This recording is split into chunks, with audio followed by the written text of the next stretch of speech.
আমার সাবেক এপিএসকে নিয়ে একটা নিউজ হয়েছিল যে তাকে সরিয়ে দেওয়া হয়েছে, কিন্তু আপনারা যদি জনপ্রশাসন মন্ত্রণালয়ের পরবর্তী ইয়েটা দেখেন এবং আমাদের কাছেও পেপার রয়েছে, সে পদত্যাগপত্র জমা দেওয়ার প্রেক্ষিতে এবং সেটা গ্রহণ করার প্রেক্ষিতে কিন্তু তো পদত্যাগ আর সরিয়ে দেওয়া তো এক জিনিস না, কিন্তু গণমাধ্যমে বিষয়টা দুঃখজনকভাবে সরিয়ে দেওয়া এসেছে।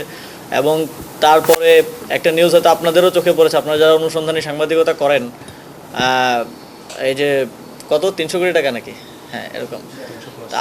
আপনারা যদি নিউজটা পড়ে থাকেন, আমি তো একজন সাধারণ নাগরিক বা সাধারণ নাগরিকটা তো পড়ে, কিন্তু আপনারা যারা অনুসন্ধানী সাংবাদিকতা করেন, এটার নিউজটা কতটুকু ক্রেডিবল, এই কোশ্চেনটা আমার আপনাদের কাছে থাকবে।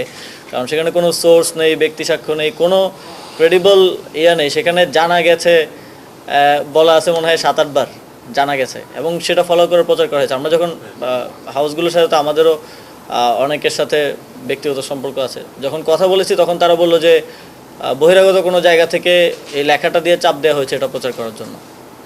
তো এরকম মিডিয়া ট্রায়াল চলছে।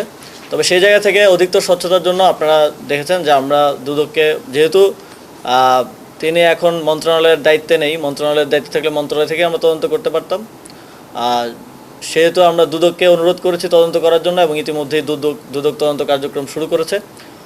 যদি কিছু থাকে সেটাও সামনে আসবে, যদি এটা নিছক গুজব হয় সেটাও সামনে আসবে। আপনারা সবাই দেখতে পারবেন, দুদক একটা স্বাধীন প্রতিষ্ঠান, আপনারা সবাই সেটা জানতে পারবেন।